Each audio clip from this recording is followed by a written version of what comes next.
Hello and welcome to the August 2026 edition of the Partially Sighted Society newsletter. This audio version, produced by the Partially Sighted Society for those who prefer to read by listening, lasts for roughly 78 minutes.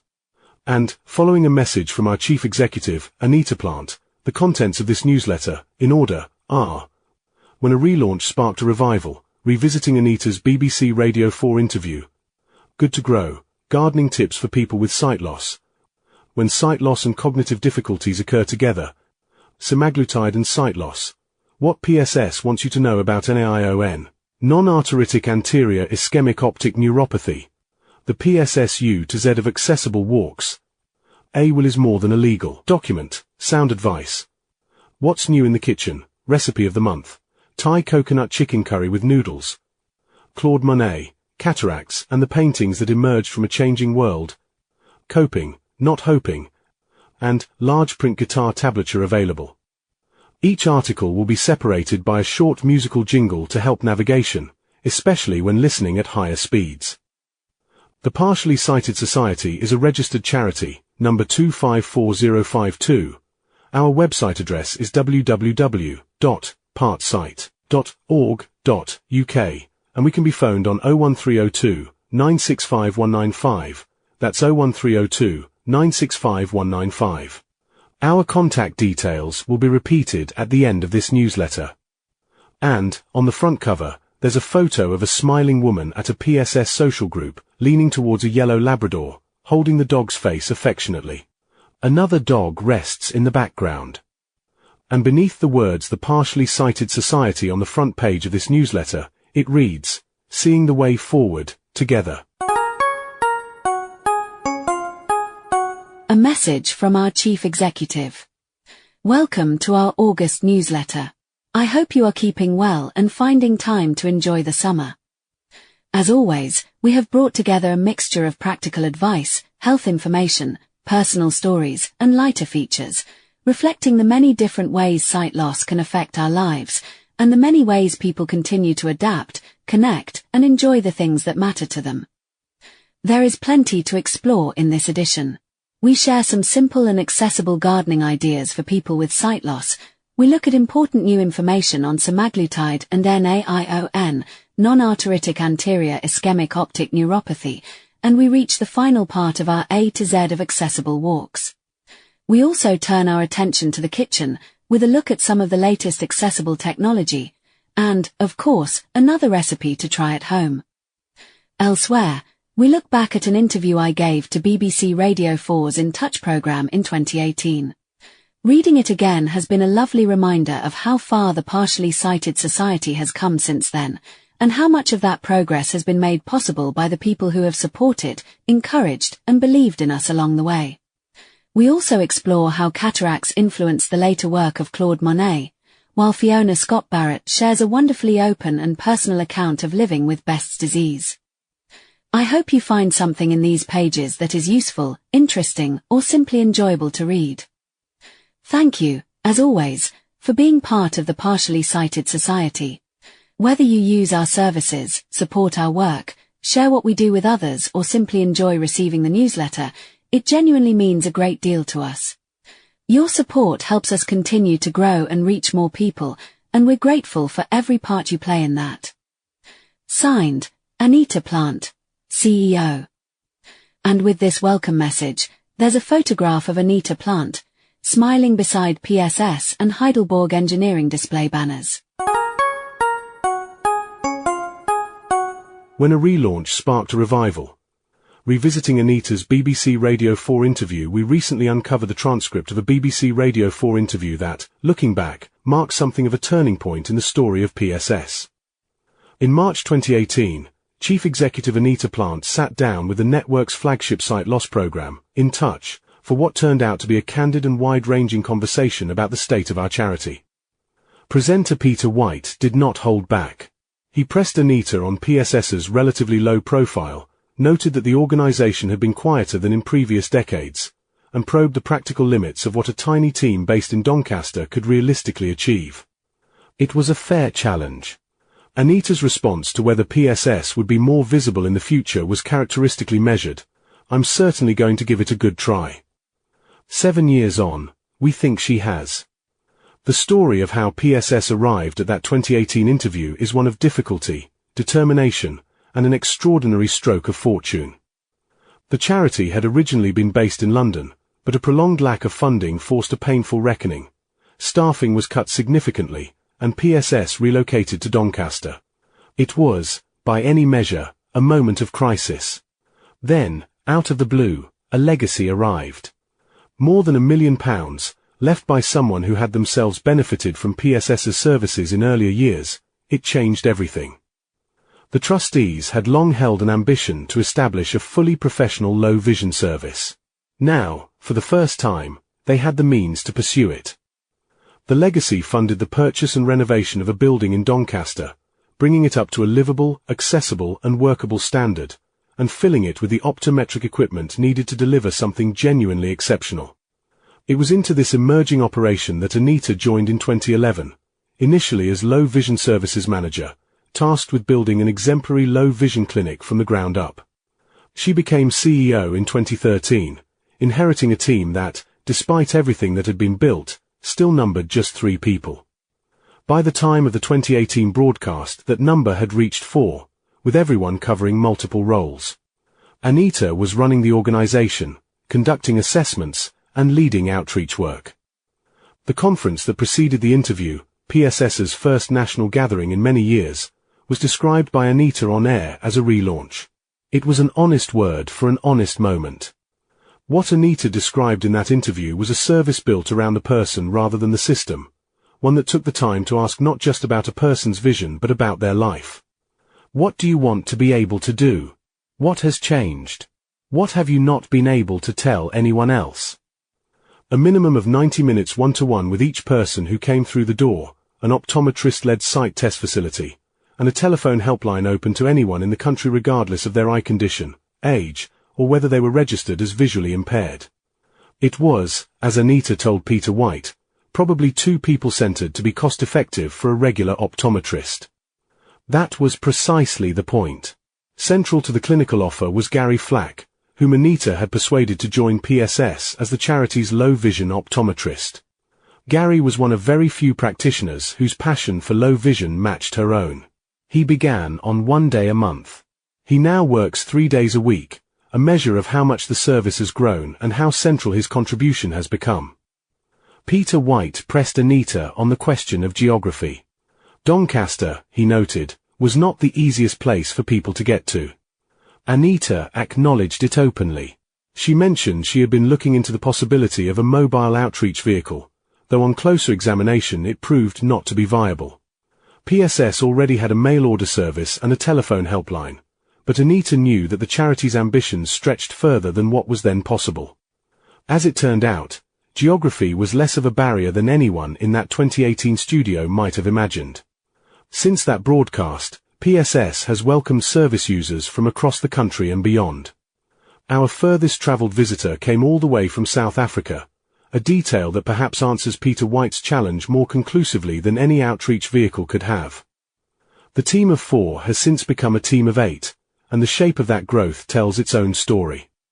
Gary remains central to what PSS does. The team now includes a communications officer and a dedicated mental health and wellbeing service, staffed by specialists and volunteers, that reflects a deeper understanding of what sight loss actually does to a person. Vision is rarely the only thing at stake. Isolation, anxiety, and the erosion of independence are just as real, and PSS now has people whose sole focus is addressing them. The question of reach has been answered in ways that go beyond anything imagined in 2018. Remote vision assessments are now possible, with charts posted out to people at home so that recommendations can be made without anyone needing to travel. Mental health and well-being support can be delivered by telephone or online. Last month alone, PSS's social media pages were visited more than 170,000 times. David Brown, one of the delegates at that 2018 conference, put the challenge plainly when asked whether more should be done to raise awareness. They should advertise it, he said, the fact that people go out that can't see very far, like myself. We have not forgotten that. The relaunch Anita described in that interview is where the PSS you see today has its roots. Everything built since then has grown from the determination she set out on air that evening, and from the generosity of the people who have believed in this charity along the way. We are louder, more visible, and helping more people than at any point in our recent history. If you are reading this, you are part of that story. PSS is still here, still growing, and still working every day for the people who need us most, because of you. And, at the top of this article, there's a photo of Anita Plant at a PSS exhibition display, alongside a BBC Radio 4 in touch graphic, featuring presenter Peter White. Featured product, the PSS Visually Impaired Badge. Shown here is a yellow and black badge, reading visually impaired. The PSS product code is A09VI, and the price is £2.50, excluding VAT. That's the price you pay if you are registered, or £3, including VAT. Good to grow, gardening tips for people with sight loss. There is something wonderfully satisfying about gardening. Whether you are growing tomatoes on a windowsill, tending a few pots on the patio, or attempting to keep an entire garden under control, it offers fresh air, gentle exercise, and the pleasure of watching something grow. Sight loss does not have to mean giving it up. A few thoughtful changes can make gardening safer, easier, and, most importantly, more enjoyable. Give everything a home. Thrive, a UK charity that uses gardening to bring about positive changes in the lives of people living with disabilities or ill health, has some useful suggestions for visually impaired gardeners. Keeping tools, compost, gloves, and watering equipment in consistent places is one of the simplest ways to make gardening easier. Returning everything to the same spot means less time spent searching through flower beds for a hand fork that was definitely there a moment ago. A box, bucket, or gardening apron can help keep smaller tools together while you work.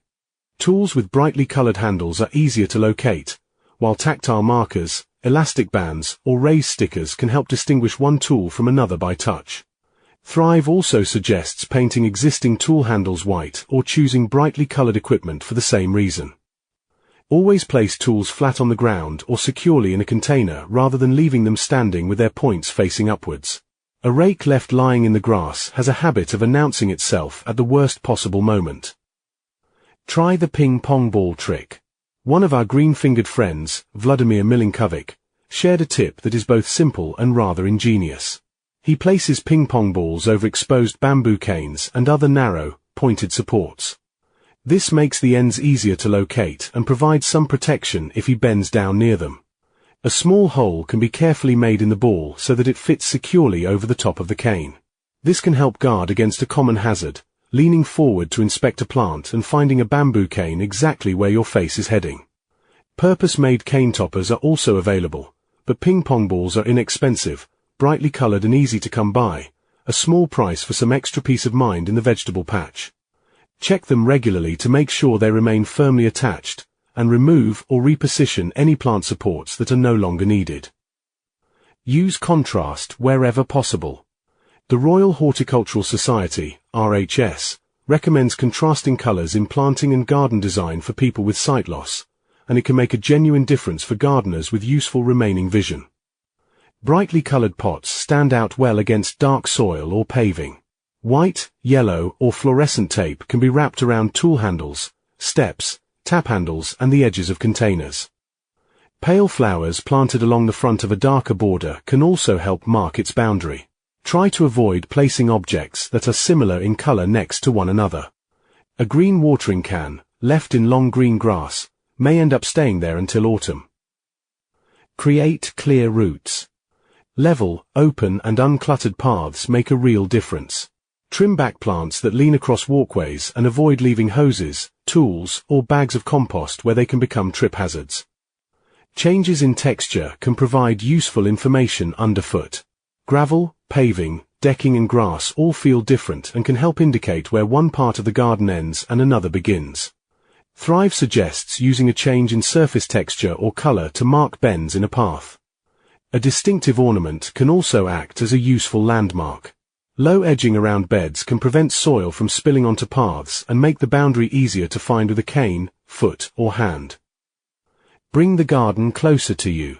Reducing the need to bend, stretch or work at ground level is one of the biggest advantages of raised beds, planters and pots.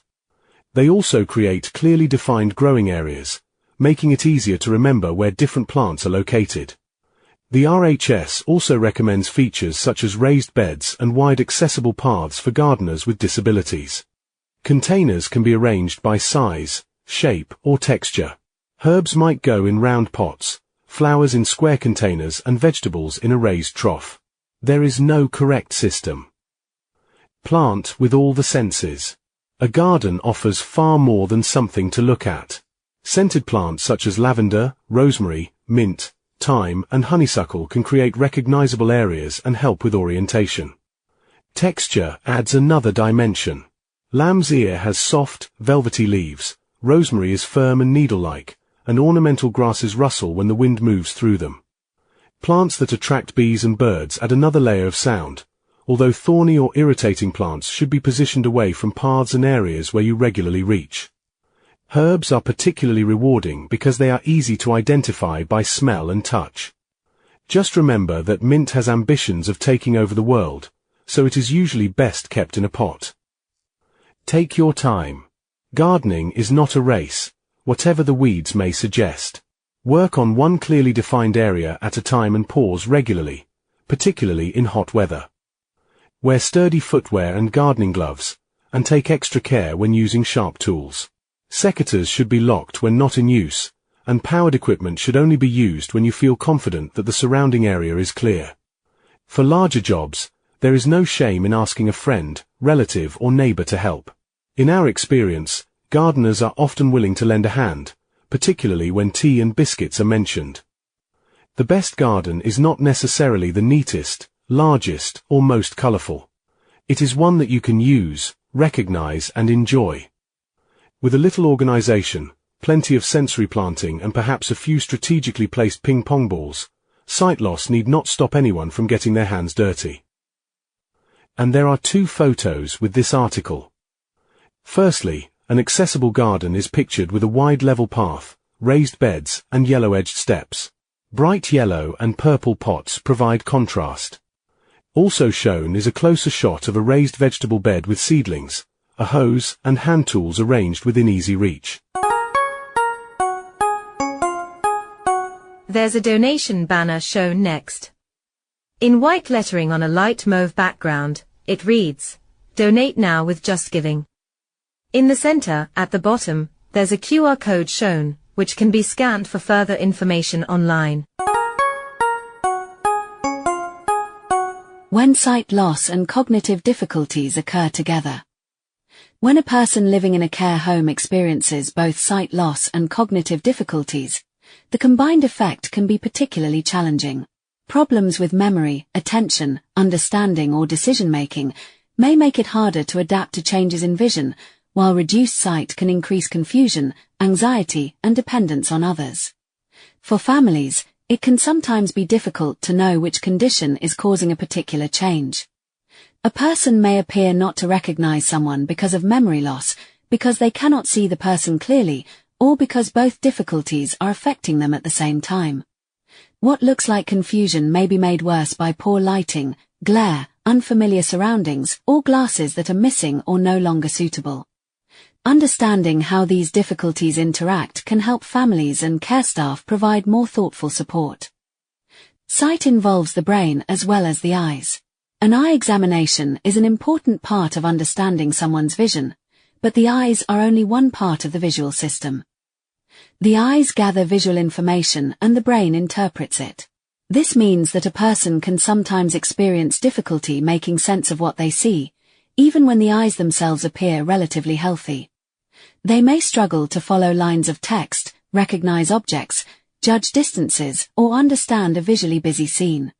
These difficulties can be linked to changes in the way the brain processes visual information.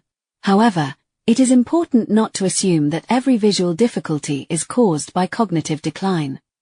Treatable eye conditions, an outdated glasses prescription, poor lighting, or other health problems may also be involved. Any new or significant change in vision should be assessed by an appropriate healthcare professional. Safety and mobility. Sight loss and cognitive difficulties can both affect balance, confidence, and awareness of hazards. Together, they may increase the risk of falls or make it harder for someone to move independently around the care home. A resident may become disoriented if furniture is moved, struggle to find their room, or fail to notice obstacles in a walkway. Changes that seem minor to other people can make a familiar environment feel confusing or unsafe. Families may find it helpful to ask whether walking routes are kept clear, whether lighting is even and comfortable, and whether the person receives support in unfamiliar areas. Consistency matters. Keeping furniture and personal belongings in the same place can reduce unnecessary confusion. Communication and recognition. Sight loss can affect more than reading. It may make it difficult to recognize faces, follow gestures, notice facial expressions, or understand what is happening across a room. When visiting, introduce yourself by name rather than waiting to be recognized visually. Speak clearly and calmly, and explain what you are doing before touching, moving, or assisting the person. Allow extra time for them to respond. It is also worth considering hearing. When both hearing and vision are reduced, communication can become much more difficult, particularly for someone who is already struggling to process information. Emotional well-being. Losing confidence in one's sight can be frightening. When this is combined with memory or thinking difficulties, the person may not always understand why tasks have become harder. This can lead to frustration, anxiety, withdrawal, or distress. A resident may stop joining activities because they cannot see what is happening, because the environment feels overwhelming, or because they are worried about making a mistake. This can sometimes be mistaken for a lack of interest. Regular contact, reassurance, and familiar routines can help. Music, conversation, favorite scents, familiar objects, and well-known stories may provide comfort and connection. Activities should be adapted rather than automatically withdrawn. Supporting independence. Even when someone needs more help, maintaining choice and independence remains important. Small adaptations can make everyday activities more manageable. Talking clocks, audiobooks, tactile objects, voice-activated technology, and adapted games may all be useful, depending on the person's interests and abilities. It can help to focus on what the person can still do. They may be able to complete part of a familiar task, make a choice between two options, or take part with verbal prompts and gentle assistance. The aim is not to test the person or correct every mistake. It is to support confidence, enjoyment, and involvement.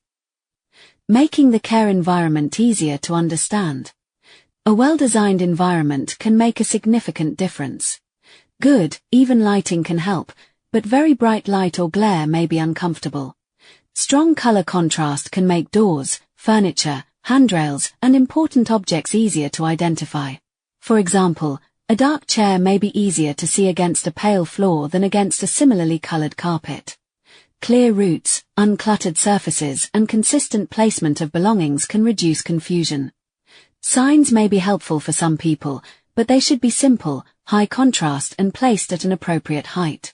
For others, a familiar object or photograph may be more meaningful than written words. Changes should be introduced carefully. A major reorganization intended to make a room safer can sometimes leave the person unable to find anything. Glasses and cognitive impairment. Wearing prescription glasses can become more difficult for someone living with dementia or another cognitive condition. The person may not remember that they need glasses, may not recognize their own frames, or may remove them because they feel unfamiliar or uncomfortable. This can be especially challenging for someone who only began wearing glasses later in life. Glasses should be clean, comfortable, and easy to find. A distinctive case, a consistent storage place, or frames that are easy to recognize may help. Gentle prompts are usually more effective than repeated correction or confrontation. If glasses are regularly rejected, it is worth checking whether they still fit comfortably and whether the prescription remains appropriate. Pain, pressure behind the ears, dirty lenses, or an unsuitable prescription can all make someone reluctant to wear them. Do not assume every change is dementia. Changes in behavior should not automatically be attributed to cognitive decline. Increased reluctance to move around, more frequent falls, difficulty eating, reduced engagement or sudden confusion may be linked to a change in vision. They may also be caused by infection, medication, pain, hearing loss, or other health concerns.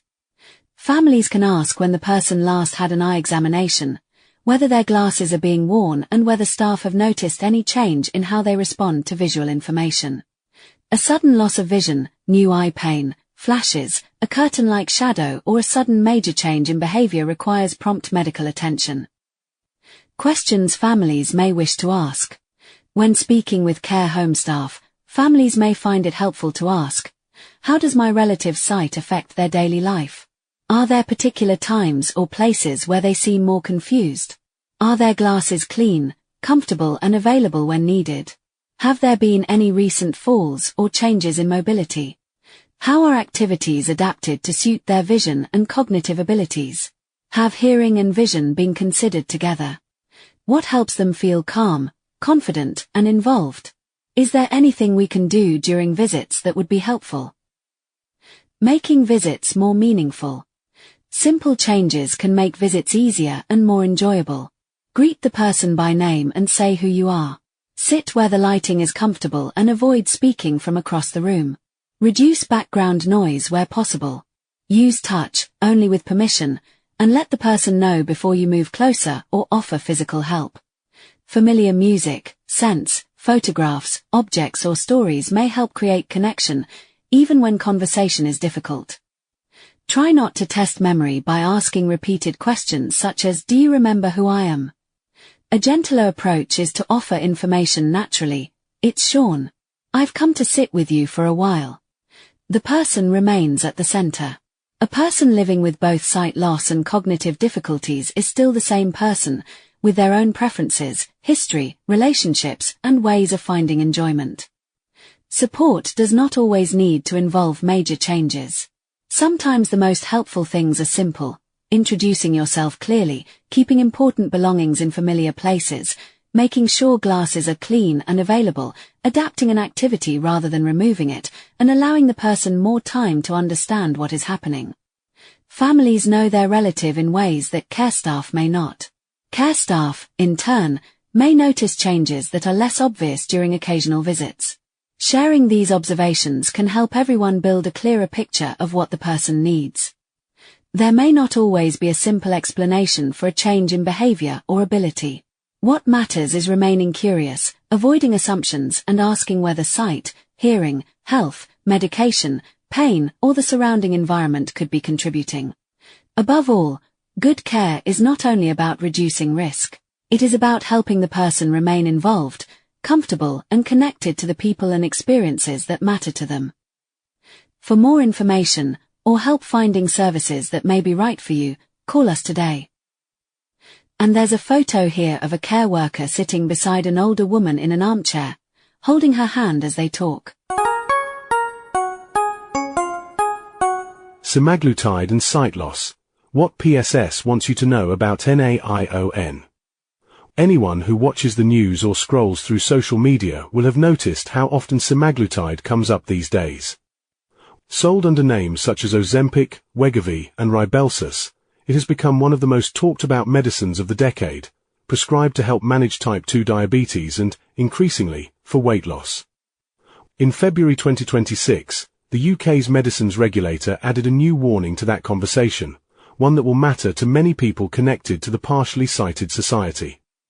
Semaglutide has been linked, in very rare cases, to a serious eye condition called non-arteritic anterior ischemic optic neuropathy, known for short as NAION.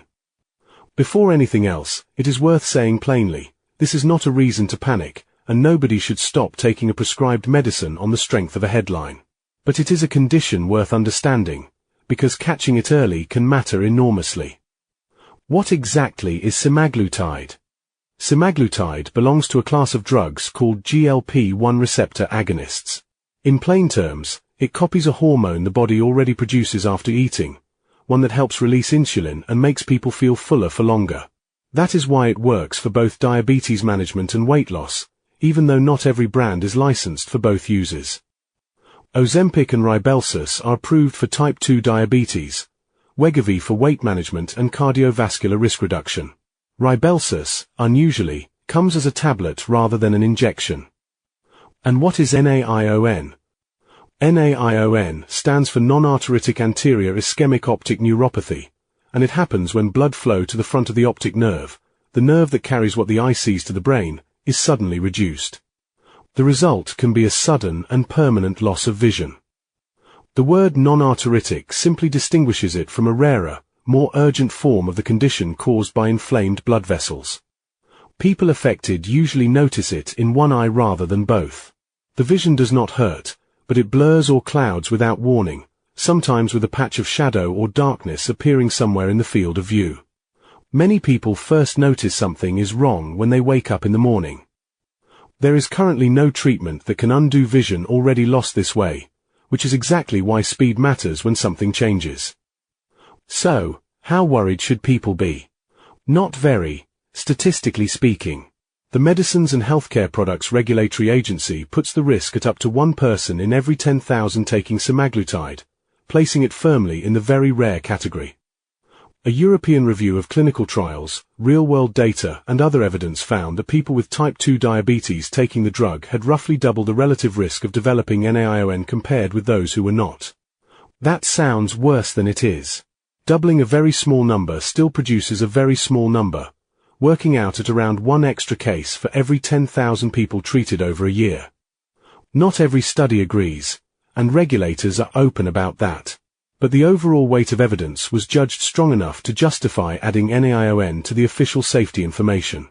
That does not mean every case reported so far was definitely caused by the drug rather than by something else going on in that person's health. Who tends to be more at risk? This is where things get complicated. Type 2 diabetes itself raises the risk of NAION, as do high blood pressure, high cholesterol, smoking, older age, and certain shapes of optic nerve. Many people taking semaglutide already carry several of these risk factors, which makes it genuinely difficult for researchers to work out how much of the added risk comes from the drug itself and how much comes from the conditions it is treating. What to watch for? Anyone taking Ozempic, Ribelsus, or Wegovy should treat the following as reasons to seek help immediately rather than waiting for a routine appointment. A sudden loss of vision, even partial, eyesight worsening noticeably over a short space of time. New blurring, clouding, or darkening in one eye, or a new patch of shadow or missing vision appearing anywhere in the field of view. The advice from the MHRA is to go to an eye casualty unit if one is nearby, or otherwise to accident and emergency, so that an ophthalmologist can examine things urgently.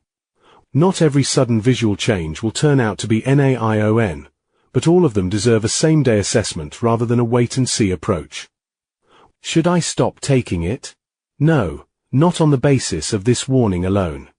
For most people, the benefits of controlling diabetes, managing weight, or protecting the heart will far outweigh a risk this small. Anyone who feels uneasy should raise it with whoever prescribed the medicine rather than simply stopping. Treatment would normally only be reviewed or withdrawn once an ophthalmologist has confirmed that NAION has actually occurred. It is also worth making sure every healthcare professional involved in someone's care, including opticians and GPs, knows that semaglutide is being taken, particularly if it was prescribed privately, since that information does not always find its way automatically into NHS records. The bigger picture. As more people take semaglutide, safety monitoring becomes more important, not less, and updates like this one are part of how that monitoring works in practice. NAION remains rare. The message from the partially sighted society is the same one the regulator is giving. Do not stop a prescribed medicine out of fear, but never ignore a sudden change in vision, whatever might be causing it. This article is intended as general information and does not replace advice from a pharmacist, doctor, optometrist, or ophthalmologist. And, at the top of this article, there's a photo of boxes and pens for Ozempic and Wegovy injections beside Ribelsus tablets, all containing semaglutide. New product, visual impairment identification keyring, described here as a simple way to help identify visual impairment. And, pictured, is a yellow visually impaired identification keyring attached to a black rucksack. The price is £2.50, excluding VAT, that's the price you pay if you are registered, or £3, including VAT. The PSS, U to Z of accessible walks. In the final part of our Accessible Walks feature, we take on the alphabet's trickiest letters and complete our journey around the UK. From T to Z, each route has been chosen for its clear orientation, reliable surfaces, and the simple pleasure of exploring somewhere worth the journey. U, for Ulster. Divies Loch All Ability Trail.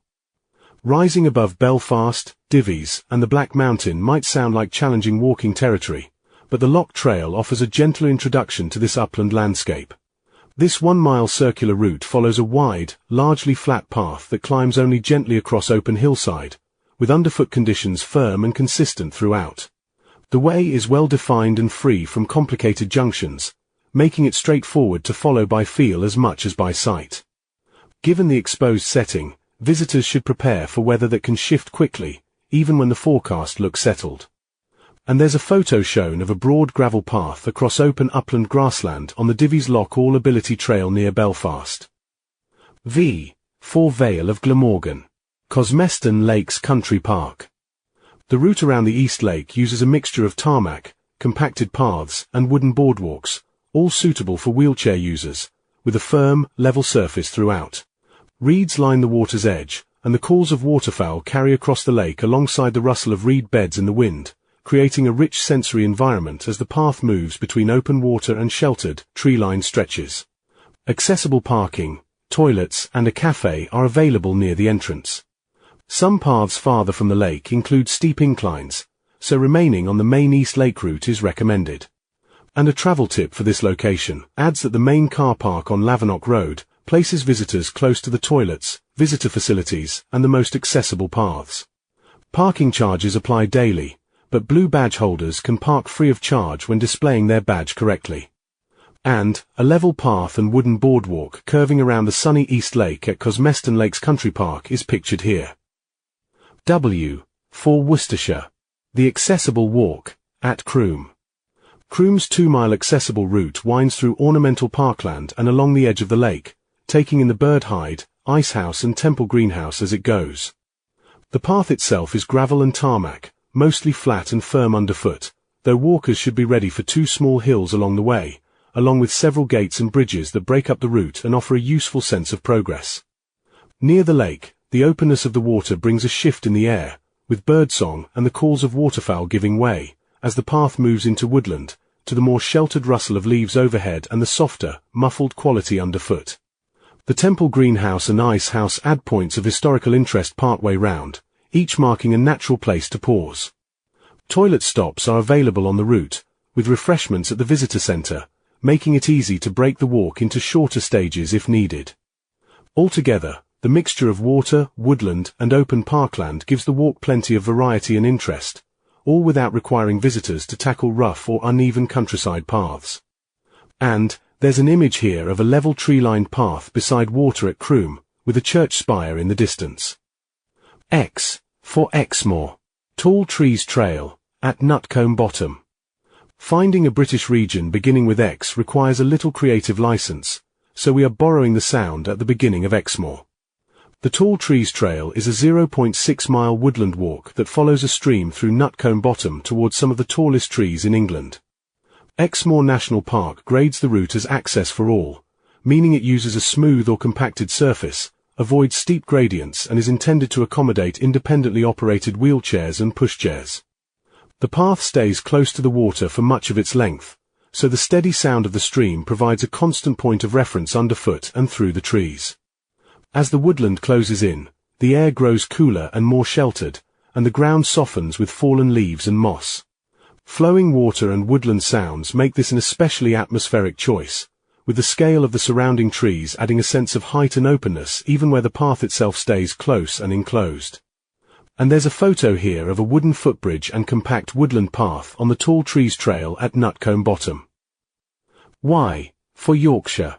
Yorkshire Wildlife Park, in Doncaster. An accessible walk does not have to follow a traditional countryside footpath, and this local favourite proves the point. Yorkshire Wildlife Park offers a full day of outdoor walking through landscaped grounds and animal habitats, all within easy reach for visitors across South Yorkshire. Most pathways are level, with shallow gradients in places, and all main park paths are accessible to wheelchair users, giving a firm and predictable surface throughout the site. Seating and accessible toilets are located at regular intervals around the park, making it straightforward to break the day into manageable stages. Many enclosures include ground-level glass viewing areas, while walk-through experiences, such as the capybara enclosure and the close-up meerkat viewing point, bring visitors right into the animal space rather than observing from a distance. And wide level paths and timber railings through the landscaped grounds at Yorkshire Wildlife Park are pictured here. And, finally, Z for Zetland, Clickerman Loch, in Lerwick. For our final letter, we travel to Shetland, historically known as Zetland. Clickerman Loch offers a scenic circular route around the water, passing the remains of the ancient Clickerman Broch, whose weathered stone walls rise directly from the water's edge. The wide, paved path is suitable for wheelchairs, pushchairs, and bicycles, with clear edges and open views across the loch throughout. It brings together wildlife, water, and archaeology in one accessible route, without the rough ground associated with many of Shetland's coastal paths, bringing our journey around accessible Britain to a suitably memorable conclusion. And a travel tip for this location adds that you can stay in Lerwick and take the Circular Service 1 bus to Sea Road for Clickerman Broch. The loch is also within walking distance of much of the town, but waterproof clothing is always sensible in Shetland. And a paved path crossing green grass towards the ancient stone remains beside Clickerman Loch is shown here. Following this feature, there's a full-page promotional image announcing the forthcoming PSS A to Z of Accessible Walks in Yorkshire guide. It has a black and yellow cover showing landscape photographs and the circular PSS logo. A will is more than a legal document. Most of us put off writing a will. It can feel like a task for another day, something to consider when we are older or when life feels less full. But making a will is not simply about preparing for the end of life. It is about deciding what matters to you and making sure your wishes are understood. Without a will, decisions about your money, possessions, and property may not be made in the way you would have chosen. Writing one can protect the people you care about, remove uncertainty, and give you greater control over what happens in the future. It can also give you the chance to leave something lasting behind, supporting the people and causes that matter. Family and friends will naturally come first for most people. Once they have been provided for, some choose to include a charity that has made a difference to them or someone they love. A charitable gift does not need to be a large sum of money. It could be a set amount, a particular possession, or a small percentage of what remains after other gifts have been made. For a small charity, these gifts can have an enormous impact. The Partially Sighted Society supports people as they adjust to the practical and emotional effects of sight loss. This includes specialist low vision assessments, adaptive technology training, well-being support, accessible resources, and advice for individuals and families.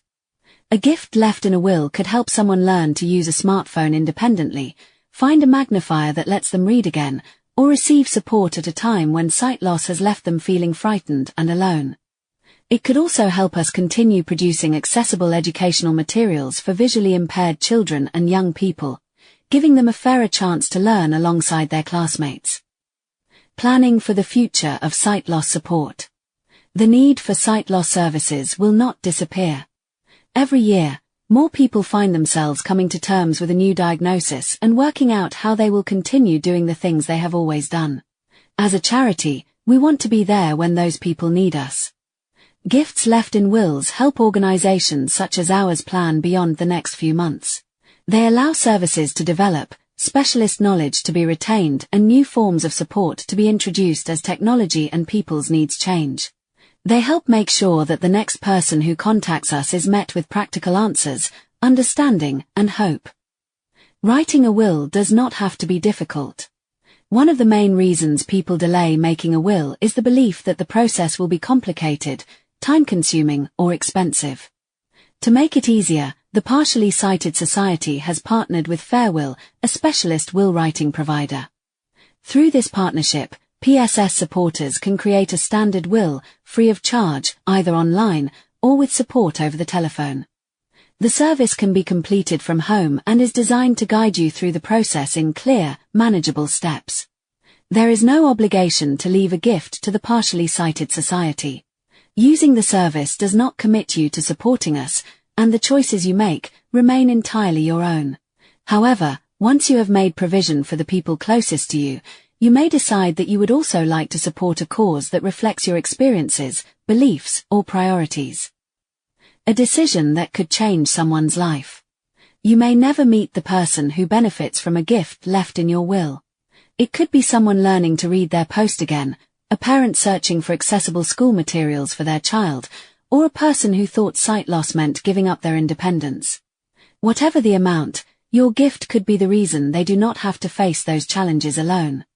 Writing a will gives you the chance to protect the people you love, record your wishes, and decide what kind of difference you would like to leave behind. To learn more about writing your will, free of charge, through our partnership with Fairwill, visit the Gifts in Wills page on the Partially Sighted Society website, or telephone us on 01302 965 195. That's 01302 965 195. And, at the top of this article, there's a photograph of a document headed, Your Will, beside a pen, glasses, mug, framed photograph and sealed envelope on a sunlit table. And, beneath this article, there's an advertisement for Fairwill, headed, Write Your Will with Fairwill. Plan for the future with confidence.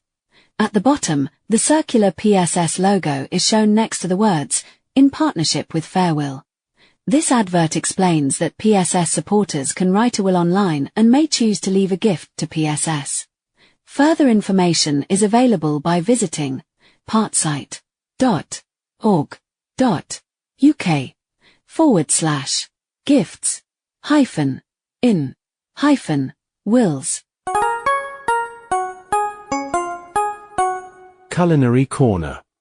And, at the top of this section, there's a photograph of a smart refrigerator with a large touchscreen showing the time, weather, recipes, calendar, and other household controls. In a moment, the recipe of the month. But first an article, called Sound Advice, What's New in the Kitchen? Kitchen technology has moved on a great deal in the past few years, and much of what is now arriving on the market has a particular relevance for people living with sight loss. Voice control, once a novelty found only in smart speakers, is increasingly built into the appliances themselves. Several new ovens and cooktops on show at recent trade events accept spoken commands and offer recipe-guided cooking, adjusting temperatures and times automatically as a dish progresses. For anyone who has ever struggled to read a tiny digital display, an oven that tells you what it is doing, rather than showing you, is a welcome development. Induction cooking continues to grow in popularity too, and it is worth a mention here because of the safety benefits it offers. An induction hob only heats the pan itself, not the surface around it, which means far less risk of an accidental burn from a hot ring that looks no different to a cold one. Some manufacturers are now building programmable induction ranges that store a set number of recipes and run them automatically across multiple burners, taking much of the guesswork out of timing and heat control. Connected kitchens are another theme this year. The idea is that appliances increasingly talk to one another and to a central hub, often controlled by phone or voice assistant. A fridge that can track what is inside it and build a shopping list accordingly, or a hob that signals to an extractor fan to adjust its speed automatically, reduces the number of small, fiddly tasks that rely on reading a screen. For anyone managing a kitchen with reduced vision, that kind of quiet automation can make a genuine difference to independence and confidence. There has also been continued investment in AI-assisted cooking devices, which use built-in cameras and sensors to recognize ingredients and suggest recipes, then talk a user through each step. These are still finding their feet as products, and price remains a barrier for many, but the direction of travel is encouraging. Kitchens that respond to voice and sound rather than requiring a clear view of a control panel. As ever, we would love to hear from members about any gadgets or gizmos that have made a real difference in your own kitchen. Get in touch and let us know, and we may feature your recommendation in a future issue of the PSS Newsletter. And with this article, there's a photo of a connected kitchen with a voice assistant, induction hob, saucepan, smart kettle and phone, all linked by glowing lines. And now the recipe of the month, which is Thai coconut chicken curry with noodles. It serves 2 The preparation time is 10 minutes, the cooking time is 25 minutes, and the equipment you'll need is a large deep frying pan or saucepan, a wooden or silicone spoon, kitchen scissors, a measuring jug, a tin opener, a tablespoon and teaspoon, a talking timer or phone timer, and oven gloves. Thai cooking has a way of layering flavor that few other cuisines manage so effortlessly. The sweetness of coconut, the heat of chili, the sharpness of lime and the saltiness of soy all sitting together in one bowl, each one still distinct. It is a cuisine built on balance rather than intensity, which is part of why it has become such a familiar presence on British dinner tables over the last few decades. This version brings that balance home in a simple, forgiving format, using a shop-bought curry paste and a handful of store-cupboard ingredients, rather than a long list of specialist items. It is also a curry that works with your other senses from the very first minute. The chicken announces itself with a sizzle as it hits the hot oil, the curry paste releases a wave of warm spice as it toasts, and the sauce settles into a gentle, steady bubble once the coconut milk goes in. It is a quick, satisfying meal for two, ready in under 40 minutes, with clear sound and texture cues at every stage, so you always know what is happening in the pan. The ingredients are 1. 300 grams of raw boneless, skinless chicken thighs. 2. 1 tablespoon of cooking oil. 3. 1 to 2 tablespoons of Thai red curry paste. 4. 1 400 milliliter tin of coconut milk. 5. 150 milliliters of chicken stock. 6. 1 tablespoon of smooth peanut butter. 7. 1 tablespoon of soy sauce. 8. 1 teaspoon of honey. 9. 150 grams of dried egg noodles. 10. 200 grams of frozen stir-fry vegetables. 11. 1 tablespoon of bottled lime juice. 12. Fresh coriander or crushed peanuts, which is optional. And 13. Salt and pepper to taste. The method is as follows. 1. Place the cold pan on the hob, with the hob switched off. 2. Use kitchen scissors to cut the raw chicken thighs into bite-sized pieces directly into the cold pan. 3. Wash your hands thoroughly with soap and hot water. Wash the scissors before using them for anything else. Add the oil and turn the hob to a medium heat. 4. Cook the chicken for 8 to 10 minutes, stirring regularly. Listen for a steady sizzle. When you stir, the pieces should feel firm rather than slippery, a sign the raw texture has gone. 5. Turn the heat down low. Add the curry paste and stir for 1 minute. A warm, spiced smell should rise from the pan almost straight away as the paste toasts. 6. Add the coconut milk, chicken stock, peanut butter, soy sauce, and honey.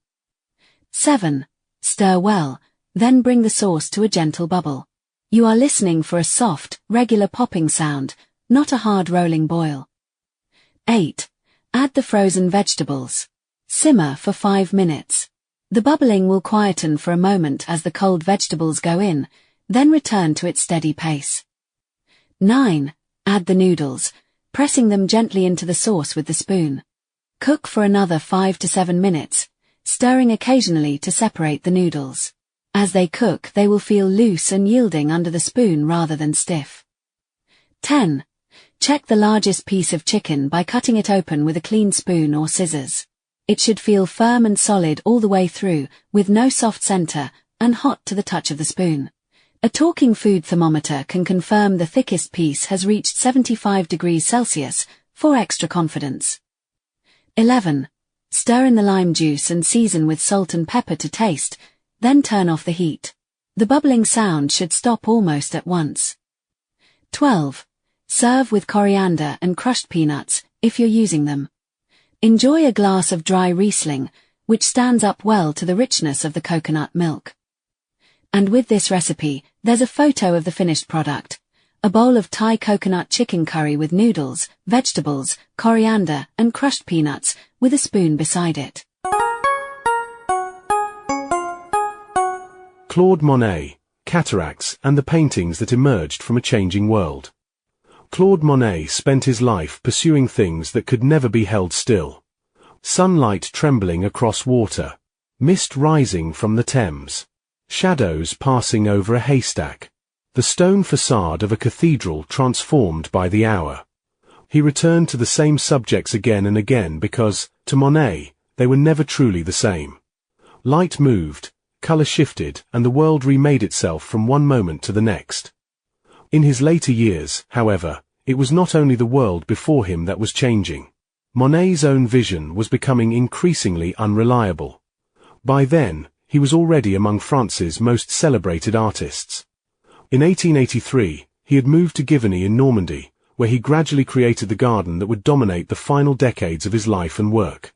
Its pond, water lilies, willow trees, and Japanese-style bridge became far more than picturesque subjects. Together, they formed a private world that he could study endlessly, watching as weather, reflections, and daylight altered its appearance.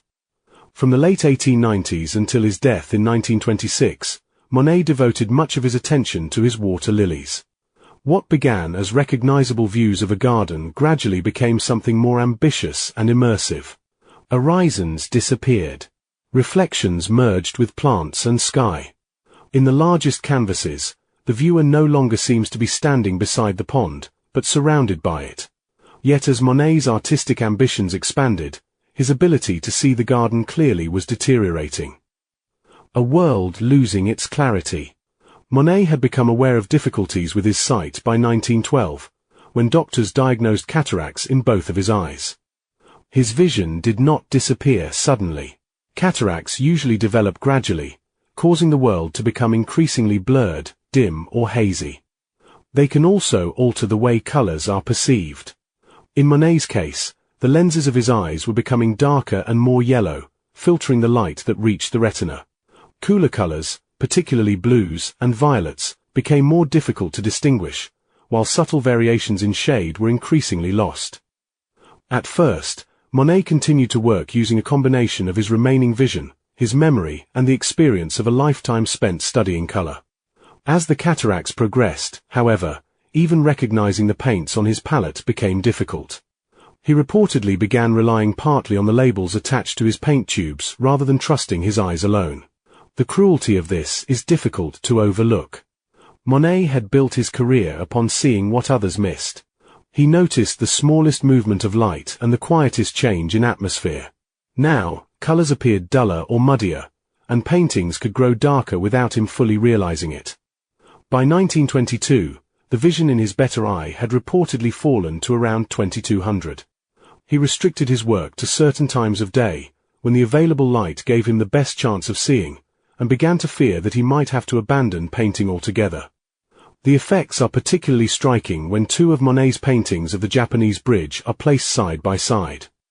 In Bridge over a Pond of Water Lilies, painted in 1899, the pale arch of the bridge remains clearly defined. Water lilies float across the pond, reflections ripple beneath them, and greens, blues and touches of pink create a scene that, despite Monet's loose impressionist brushwork, remains immediately recognizable. The bridge provides a clear structure across the canvas, while the flowers, foliage and water retain their separate forms. Compare this with the Japanese footbridge, painted around 1920 to 1922, when Monet's cataracts had become severe. Here, the bridge is almost swallowed by the garden. Dense strokes of maroon, orange, rust and gold crowd the canvas, while plants, water and reflections merge into one turbulent surface. Forms have become broader, edges less certain, and the familiar garden appears to be dissolving into color and movement. The difference is so pronounced that the two paintings can seem to belong to entirely different artistic worlds. Medical researchers have argued that Monet's cataracts contributed significantly to this transformation. The yellowing of the lenses would have reduced his ability to distinguish cooler colors, while blurred vision made fine detail and precise edges harder to judge. A painting could therefore have appeared very different to Monet than it did to somebody with clearer sight. It would be a mistake, however, to explain every change in his work as a medical symptom. Monet was not a passive recorder, simply copying whatever his damaged eyes presented to him. He remained an experienced, imaginative, and highly deliberate artist. He was also working during a period in which European art was moving steadily towards abstraction. His knowledge of color, composition, rhythm, and paint remained intact, even when his vision no longer behaved as he expected. His cataracts altered the conditions under which he painted, but they did not paint the pictures for him. That distinction matters. Sight loss may change how a person works, but it does not erase their judgment, imagination, or identity. The fear of surgery. Doctors advised Monet to have an operation, but he resisted for years. Cataract surgery was already an established treatment in the early 20th century, although it was far less routine and predictable than it is today. Monet was particularly afraid that surgery would alter his perception of color and leave him unable to trust what he saw. For an artist whose entire life revolved around color, this fear was entirely understandable. He eventually underwent surgery on one eye in 1923. His ability to read improved, but the adjustment was neither immediate nor easy. For more than a year, he complained that colors appeared unnaturally yellow or blue. His operated and untreated eyes were effectively presenting him with two different versions of the world. He also became deeply unhappy with some of the paintings he had produced while his cataracts were at their most severe. He destroyed a number of canvases, while others survived only because relatives and friends intervened. In some cases, he returned to earlier works and altered them after surgery. This complicates the appealing idea that Monet simply accepted his changing vision and confidently discovered a daring new style. The reality was far more human. He adapted, struggled, doubted his own work and sometimes rejected what he had made. Neither tragedy nor artistic gift. There is a danger in romanticizing the relationship between disability and creativity. Monet's cataracts influenced the appearance of his later work, but they were neither the source of his greatness nor a necessary part of his artistic development. The distress and practical difficulties they caused should not be treated as a fortunate artistic gift. His sight loss brought frustration, uncertainty, and fear. It threatened his independence and his confidence in the very skill upon which his life had been built. His achievement lies not in having cataracts, but in continuing to work despite them. When the methods he had relied upon for decades became less dependable, he searched for alternatives. He painted familiar surroundings. He used labeled materials, memory, carefully selected lighting, and an extraordinary depth of experience. After surgery, as he gradually regained confidence in his vision, he returned to the monumental water lilies and continued to refine them.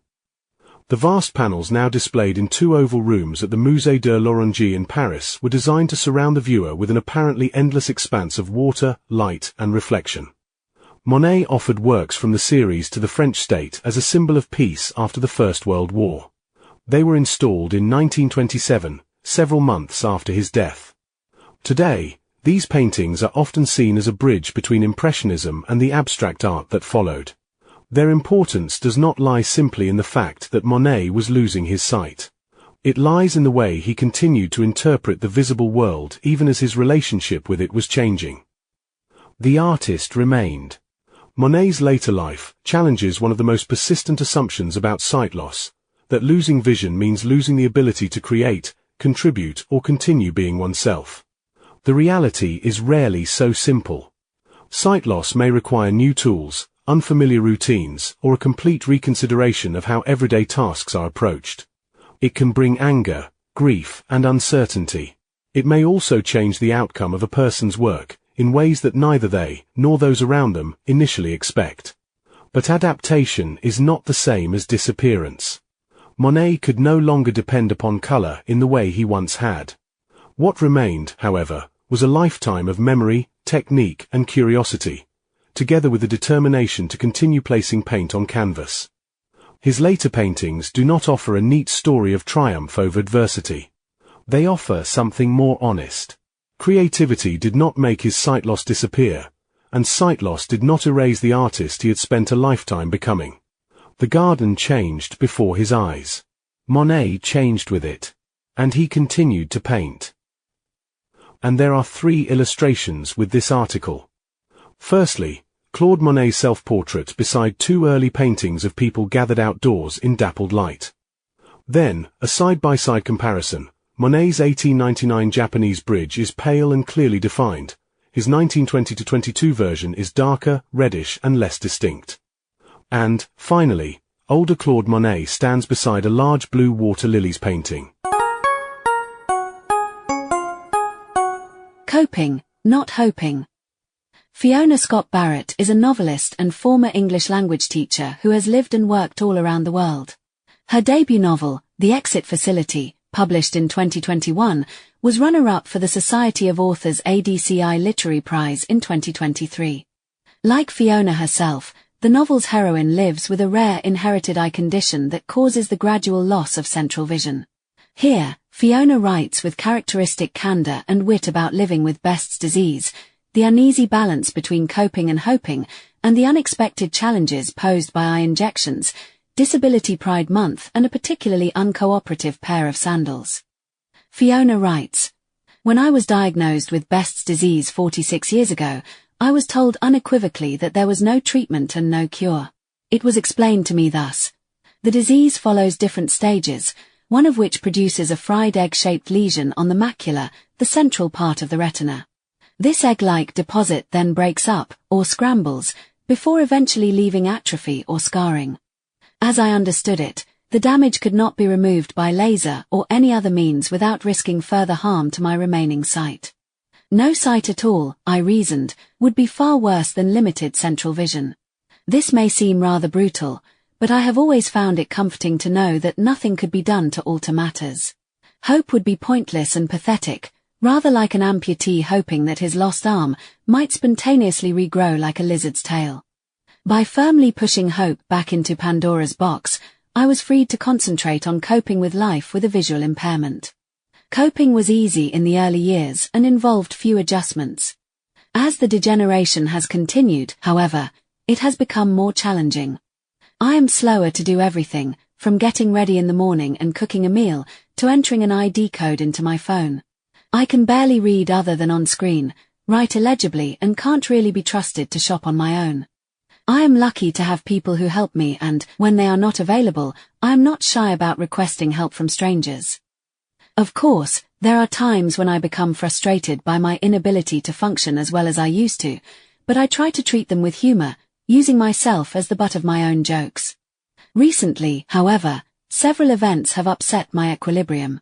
In my case, periods of degeneration have been separated by periods of stability lasting months or sometimes years.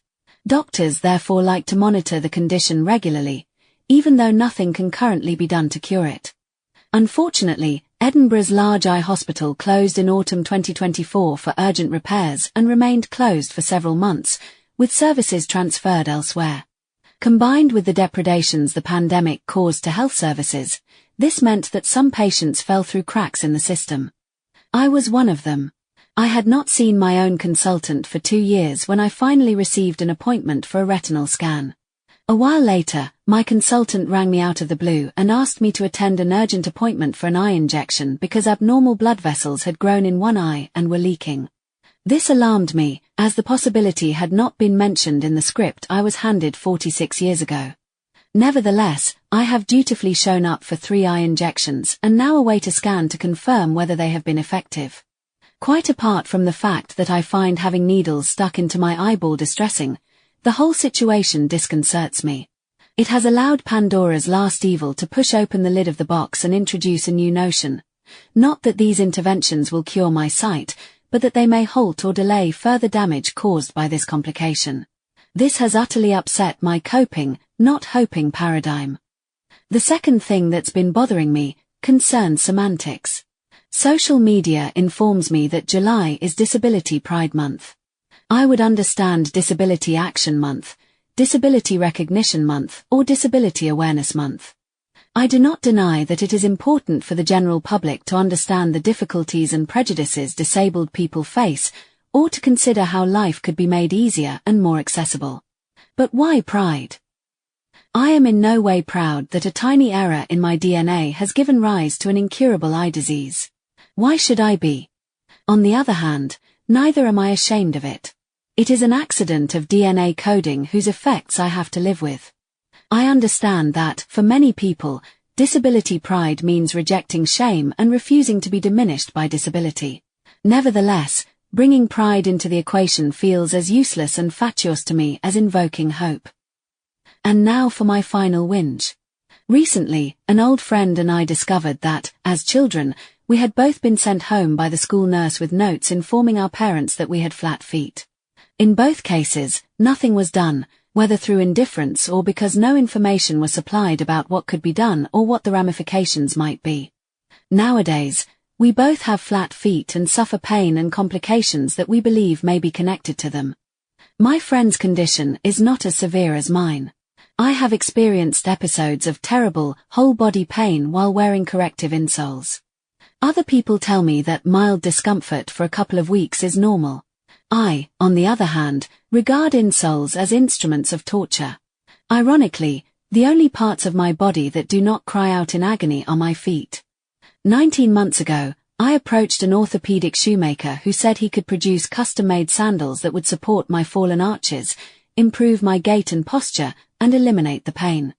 What I had not reckoned with was that he is based in London, while I live in Edinburgh, and that his promised, regular, visits for fittings would become increasingly infrequent. I finally took possession of the sandals earlier this month. They seem to fit and support my fallen arches. There is only one problem. Because of my diminished eyesight, and because the holes in the straps are new, intangible and nearly invisible, I cannot actually do them up by myself. A week ago, I was rescued by a charming mother and son duo who found me sitting morosely on the steps of a dentist's surgery, attempting to adjust the straps. The mother briskly instructed her son to help me, and he obligingly sat down on the pavement and buckled my shoes. But now, hoping has overtaken coping. I am living in hope that the holes in the straps will open up enough for me to feel where they are and slip the pins of the buckles through them. If that happens, I can gradually train my body to accept the new posture created by the sandals' orthopedically shaped inner contours. This will not be easy, but no doubt hope will stick her pesky head out of the box again, and I will start living for the day when the sandals do their work and the stupefying pain finally abates. If that does not work, I shall screw the lid of her box shut forever and buy myself a mobility scooter. At least you know where you stand, or perhaps sit, when you rely on coping to see you through. With thanks to Fiona Scott-Barrett for sharing her story with honesty, humor, and insight, and for her continued contributions to our newsletter. Her novel The Exit Facility, which features a partially sighted heroine, is available to purchase on Amazon for £9.99 in paperback, and is also available as an audiobook. Go to bit.ly/exit-facility to listen today. And, at the top of this article, there's a photo of Fiona Scott-Barrett.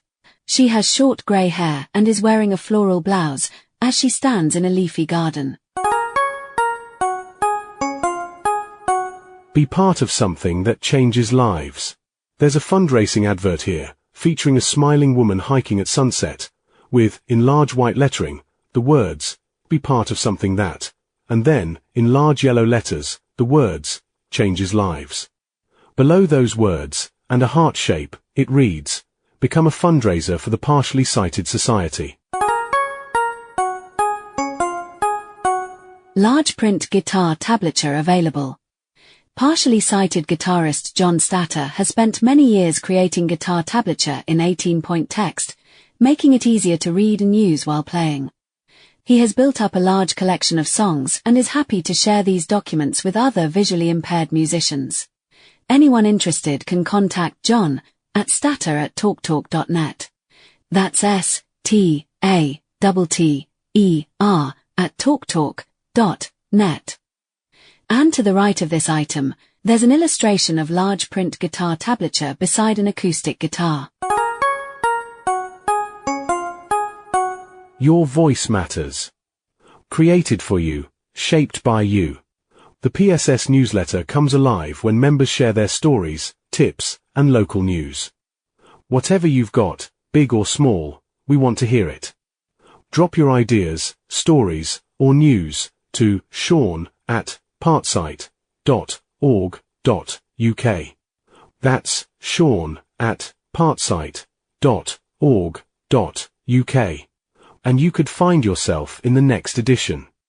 Thank you for reading. Change someone's life today. Support the Partially Sighted Society. When sight fades, life doesn't have to. A diagnosis of sight loss can feel like the ground shifting beneath your feet. The things you once did without thinking, such as reading, cooking, recognizing a loved one's face, suddenly feel uncertain. And knowing where to turn can feel impossible. That's where we come in. For over 50 years, the Partially Sighted Society has been there at that hardest moment, offering free sight tests, specialist assessments, and mental well-being support from our fully equipped centre in Doncaster. Every year, we help thousands of people rediscover what's still possible and find their way forward with confidence. We receive no government funding. Every single thing we do exists because of people like you. For the cost of a cup of coffee, your gift ensures that no one newly diagnosed with sight loss has to face it alone. It keeps our doors open, our services free, and our support there for whoever needs it next. You could change someone's life today. Every donation, whatever you can give, is received with enormous gratitude. Thank you. You can donate online by visiting our website at partsight.org.uk/donate. You can set up a standing order. Our bank sort code is 30 95 74. That's 30 95 74. Our bank account number is 00145084. That's 00145084. And our bank is Lloyds Bank at 34 Moorgate, London, EC2R, 6PL. You can also donate £5, £10 or £20 by text. To donate £5, text PartSight 5 to 70085. Or, to donate £10, text PartSight 10 to 70085. Or, to donate £20, text PartSight 20 to 70085. And with this feature, there's a photo of a smiling woman at a PSS social group leaning towards a yellow Labrador, holding the dog's face affectionately. Another dog rests in the background. And this is the end of the August 2026 edition of the Partially Sighted Society newsletter. This audio version has been produced by the Partially Sighted Society, which is a registered charity, number 254052. We may be emailed at reception@partsight.org.uk, and we can be phoned on 01302 965 195. That's 01302 965 195. Our website may be found at partsight.org.uk. Thank you for listening.